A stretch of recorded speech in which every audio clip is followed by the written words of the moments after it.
Campaign heating up, but of course, President, a political background in Washington, D.C., getting tougher too. Committee hearing this morning talking about President Obama's recent appointments. And there was at least one senator who has been fighting back against those appointments. And that senator would be our next guest. Republican Senator Mike Lee of Utah joins us. Nice to have you, sir. We liked your music, so already we're off to a good start on that front. We appreciate you joining us. Let's talk a little bit about what actually, let's not get to that first. Let's talk about the race first and the victory and look at some of the exit poll numbers. But we will get to Obama's appointments in a minute. Tea Party strongly support the Tea Party, went for Newt Gingrich in the state of Florida. Mitt Romney came in only at 33%. So I'm wondering if your take is, listen, this could be a problem for Mitt Romney, or is it down the road, anybody versus President Obama is going to get the support of those strong Tea Partiers? Which is it? I would go more toward the latter of the statements. Look, any Republican who gets the nomination is going to have the enthusiastic support of all Republicans, I believe most Americans, and the overwhelming majority of Tea Party supporters.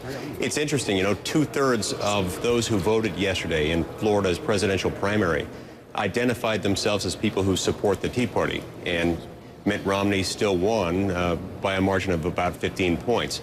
But look, regardless, the Tea Party is all about limited government. It's all about the fact that the federal government's too big and too expensive. And Mitt Romney supports those principles. The Tea Party will get behind him if and when he becomes the nominee. Senator Ron which is looking increasingly likely. Senator, good morning. Ron Brownstein.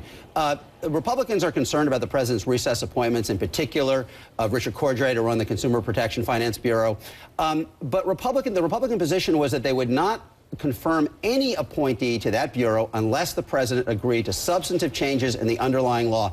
Can you name a precedent in American history where the Senate took a position that they would not confirm someone for a legally created position unless the law itself was changed? Has that ever been done before? You know, I'm not sure that I can name a precedent where that has happened. I also cannot name a precedent where the Senate has been asked to confirm someone to a position that wields this kind of power. The CFPB head holds enormous power that is unprecedented. This is someone who would act without any real oversight by Congress or by the president, doesn't serve subject to the pleasure of the president, and would have unprecedented power over our financial services industry. And so this is concerning to many Republicans, and it's concerning to many Americans throughout my state and across the country. Okay, so here's what you said last week, and I want to play a little chunk of that, and we'll talk on the other side. Given this president's blatant and egregious disregard for both constitutional procedures and for the Senate's unquestioned role in such appointments, I find myself duty-bound to resist the consideration and approval of additional nominations until the president takes steps to remedy the situation. Okay, so am I wrong in hearing you say, when you say, I find myself duty-bound to resist the consideration, I will not do anything until this is fixed in a way that I'm satisfied? Is that what you're saying? No, I'm not saying I won't do anything, but what I said is that I'm going to resist them. And I didn't indicate exactly how I'll be doing that. Generally, I don't show my cards in advance of exactly what play I'm going to make. But what I'm saying is I've cooperated with this administration up until this point. I've voted for scores of presidential nominees with whom I had some people significant philosophical difference. But now the president has taken power that doesn't belong to him. But some people read this as you saying, I'm going to be an obstructionist, that I'm going to, here in Congress, I'm going to be an obstructionist moving forward. And in a way, if you look at what the president said, I'll play a little chunk of what President Obama said, and then we'll talk on the other side. No, that's really not what I'm saying. I hear you. And they deserve better than gridlock and games. One senator gumming up the whole works for the entire country is certainly not what our founding fathers envisioned. Okay, so sorry to cut you off there, but I wanted to play what the president's takeaway from what you said was. So you said that's not what you meant. Explain that. No, that's not what I said. The president was eager to make that characterization. That's not what I said.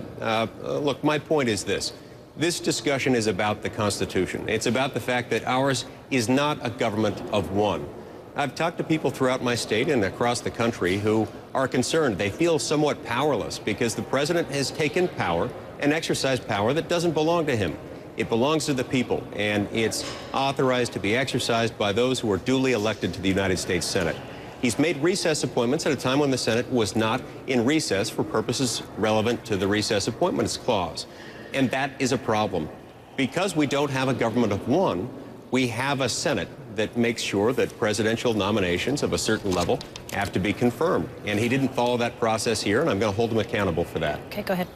So, Senator, what about going to the courts on something? Recess appointment's been defined. You could adjourn one evening. He could appoint between the evening and the next day under this definition. What's the answer? How's the Senate going to react to this? Yeah, and thank you for raising that point. That's part of the concern here, is that under the president's own logic, taken to its logical conclusion, it could suggest he could do exactly that we could adjourn for the weekend or perhaps even for the evening, and he could say, okay, I'm making a recess appointment. Okay, so but let me ask you a will be bigger judicial question from it. challenges. Before I And let you there go, I hear you, and I get what you're saying, but I want to ask you this final question, which is, in a way, he's making you, and you're becoming the poster child for a Congress that stands in the way of something getting done. Isn't that kind of the bigger problem? The people hear this and they say, God, again, Congress, 11% approval. Can you people not get to work and get something done, please? We are getting to work, and we're doing our best to get something done. We are, at the same time, duty-bound to that Constitution to which we've all taken an oath. And our job is to get something done and to do it within the procedures that have been outlined in our law of laws, the U.S. Constitution. And we can't simply overlook that just because the president wants to have his way, and he wants to have his way right now. The Constitution isn't always efficient, but it is the law, and we are duty-bound to uphold it. Senator Mike, the American people deserve better than to have that document overlooked. Senator Mike Lee joining us. He's a Republican from the state of Utah. It's nice to have you. He was joining us from the Russell Rotunda. It's a hard time seeing those pictures. Thanks for being with us. We appreciate it.